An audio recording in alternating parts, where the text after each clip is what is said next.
I am Teacher Mean. Welcome sa ating math tutorial. In this video lesson, we are going to discuss about the area of composite figures. Let us first define what area is. So when we say area, it can be defined as the space occupied with a flat shape or the surface of an object. It is the number of unit squares that cover the surface of a closed figure. It is measured in square units such as square meters, square centimeters, square feet, square inches, and etc. Let's have a rectangle having 4 units as its length and 2 units as its width. As we visualize the total square units that cover the surface of this figure, we have a total of 8 square units. Let's have a review regarding on how to find the area of square, rectangle, triangle, and circle. So let's have first a square.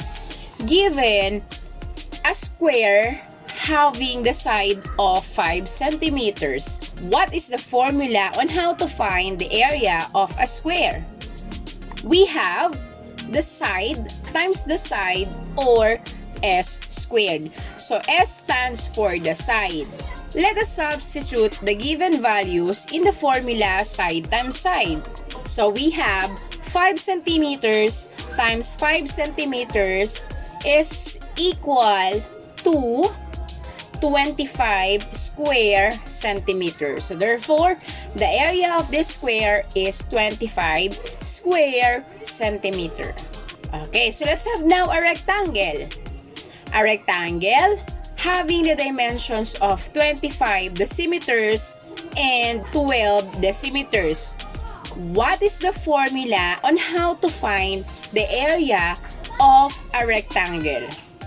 Very good. We have L times W. So L stands for length and W stands for the width. So we have length times the width.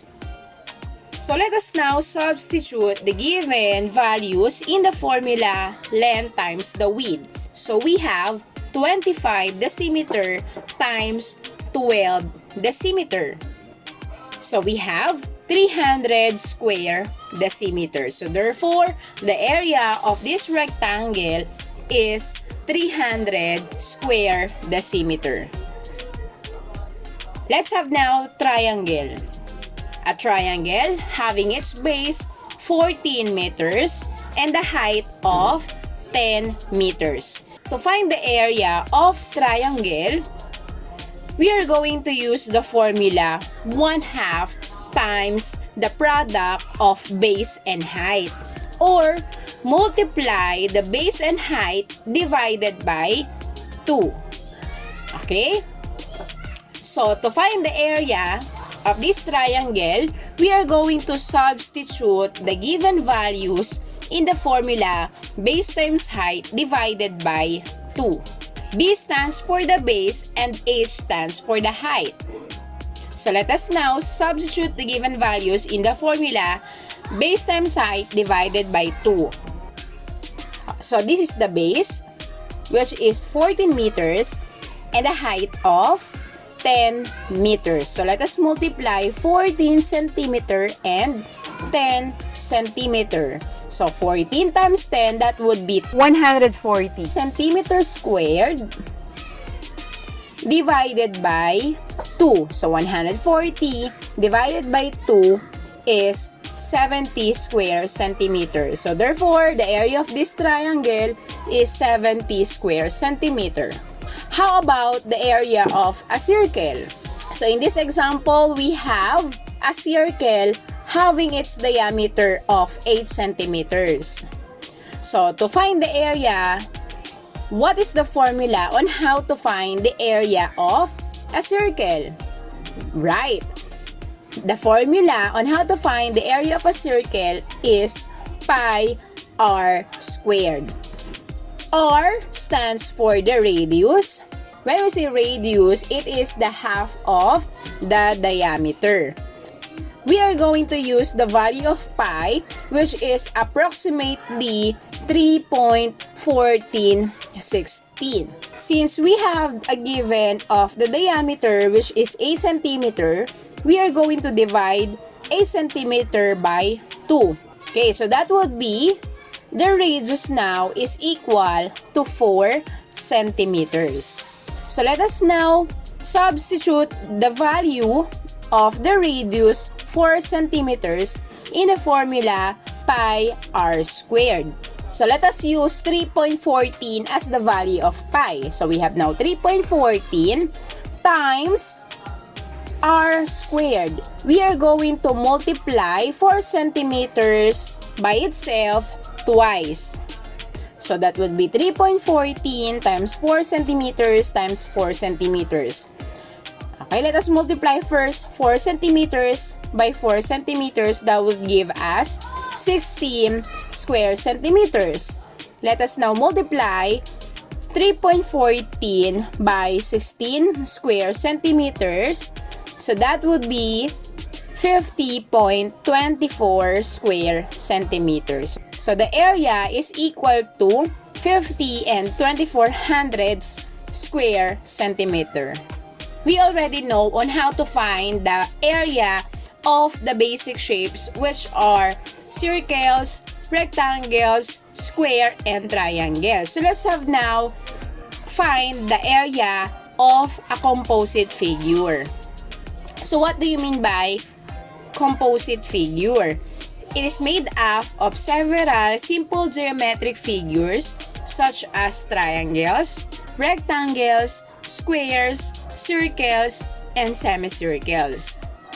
For example, we have this one. This is an example of a composite figure. Why? Because it is made up of two simple geometric figures such as rectangle and square. Another example. So this figure is also an example of a composite figure because it is made up of three geometric figures, which are two semicircles and a square. Let us now find the area of a composite figure. Let's have the first example. Find the area of the figure below. First thing to do is to separate the figure into simpler shapes whose area can be found. In this figure, we can separate this into two simpler figures, which are square and rectangle. We can also separate this figure into two figures, which are two rectangles. So we have now two basic shapes, which are squares and rectangles. So to find the area of this composite figure, we are going to add the area of a square and the area of a rectangle. First is to find the area of a square. Since this square having the measurement of 2 centimeters as its side, to find the area of the square, we are going to multiply side times side. Okay, so we have 2 centimeters times 2 centimeters. So that would be 4 square centimeters. Next is to find the area of a rectangle. Given the measurement, we have the length is 7 centimeters. And how about the width? Since this side is 5 centimeters and this side is 2 centimeters, we are going to subtract 2 centimeters from 5 centimeters. So that would be 3 centimeters. So instead of 5 centimeters, we are going to use 3 centimeters as the width of the rectangle. So substitute the values in the formula length times width. So we have 7 times 3, that would be 21 square centimeters. So to find the total area of this figure, we are going to add the area of the square and the area of rectangle. 4 square centimeters plus 21 square centimeters, that would be 25 square centimeters. So the area of this composite figure is 25 square centimeter. Next, how about finding the area of the figure? Use pi is equal to 3.14. Again, we are going to separate the figures into simpler shapes. So what are those figures?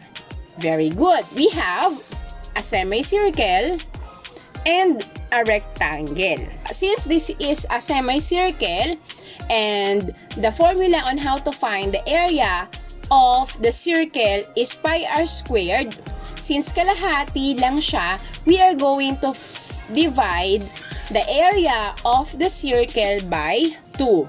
The area of a semicircle is pi r squared divided by 2. So we are going to identify the radius of this semicircle.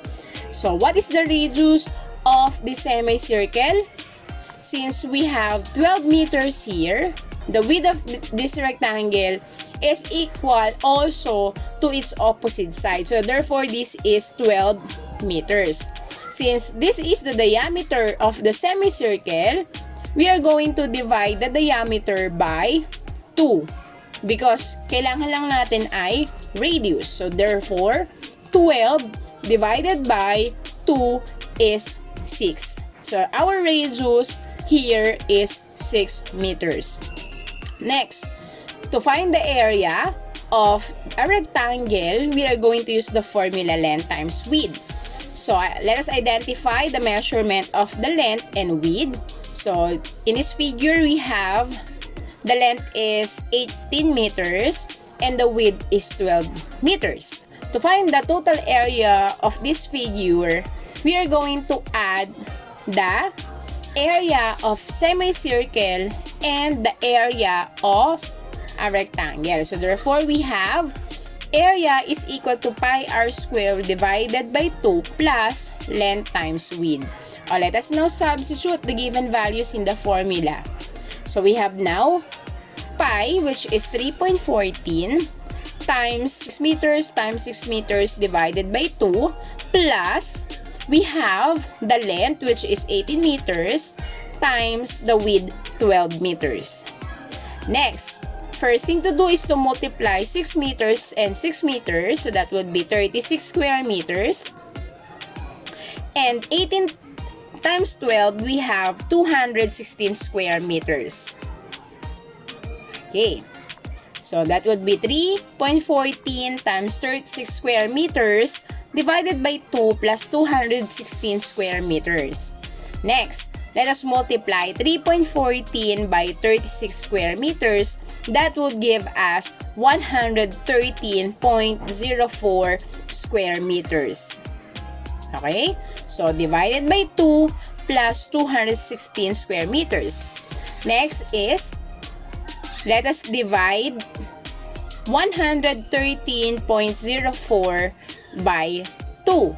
So that would give us 56.52 square meters plus 216 square meters. So therefore, the area is 272 and 52 hundredths square meters. How about this figure? Let us find the area of the figure below. So this is a pentagon. Why pentagon? Because it has 5 sides. Let us find the area of this figure. Let us separate the given figure into simpler shapes. So in this case, we have 2 simpler geometric figures, which are a triangle and a square.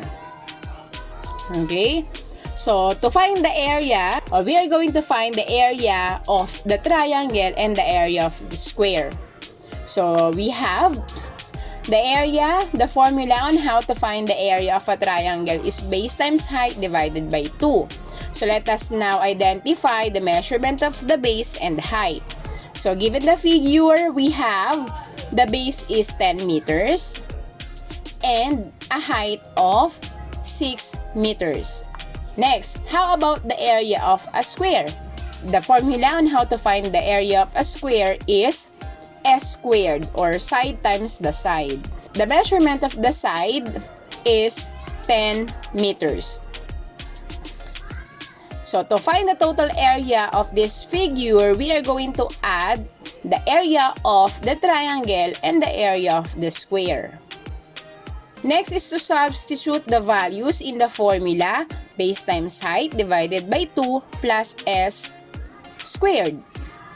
So that would be 10 meters times 6 meters divided by 2 plus we are going to multiply the side by itself 2 times.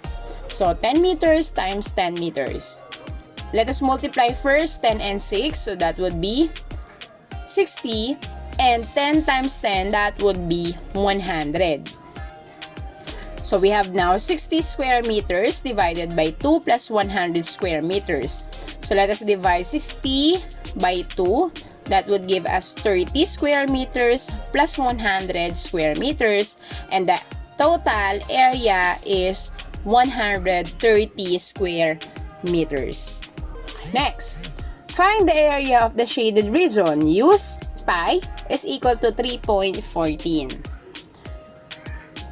So, in this figure, we have two figures. We have a triangle and a circle. So, what is the formula on how to find the area of a circle? We have pi r squared. Since given na yung radius, that would be 2 centimeter. Okay. So, how about the area of the triangle? So, the formula on how to find the area of a triangle is base times height divided by 2. So, what is the measurement of the base and height? So, given this figure, we have 7 centimeters. That would be our base. And our height, that would be 6 centimeters.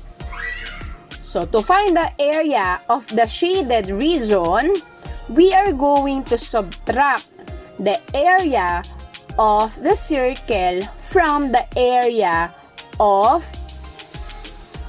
the triangle. So, we have base times height divided by 2 minus pi r squared. So, let us now substitute the given values in this formula.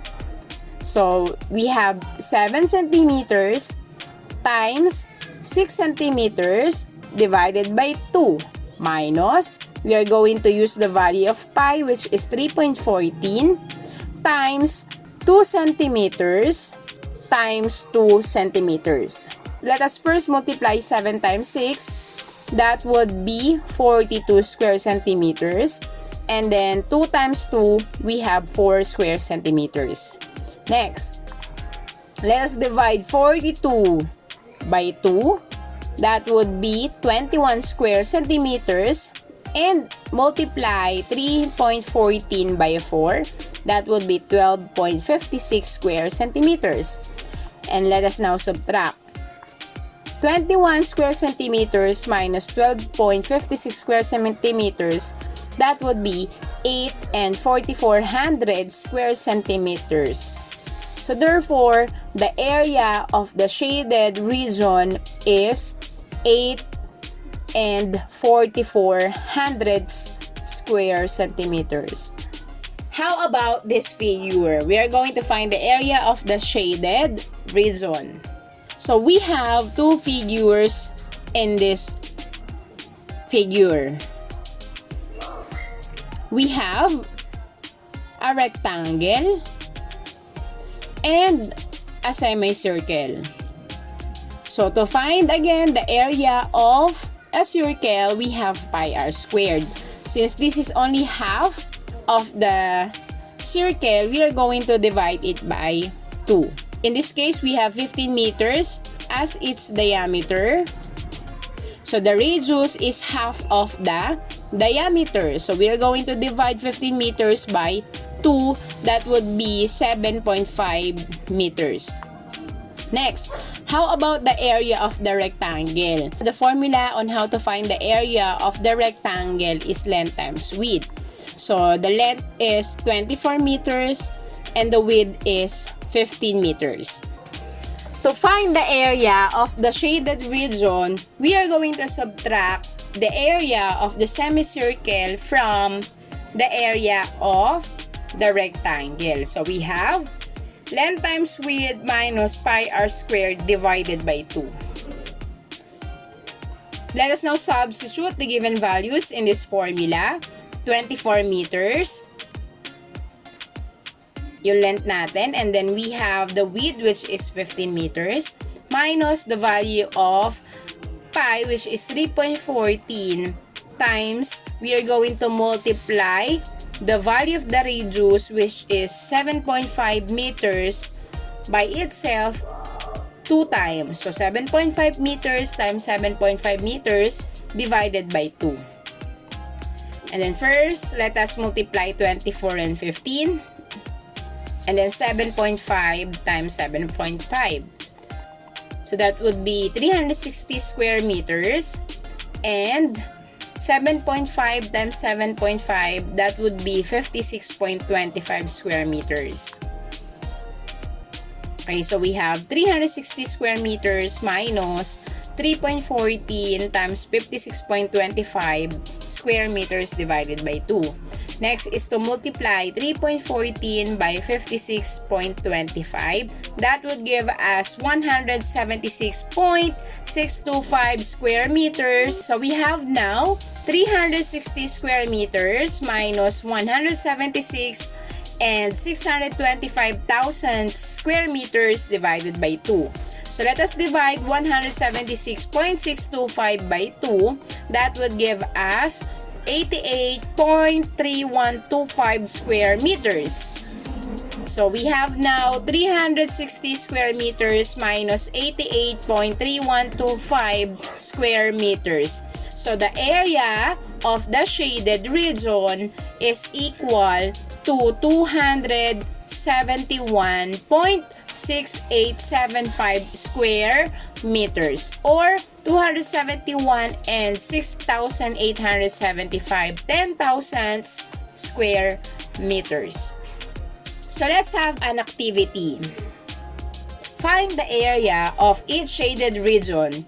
Use pi is equal to 3.14, and then you're going to type your answers in the comment section.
Time's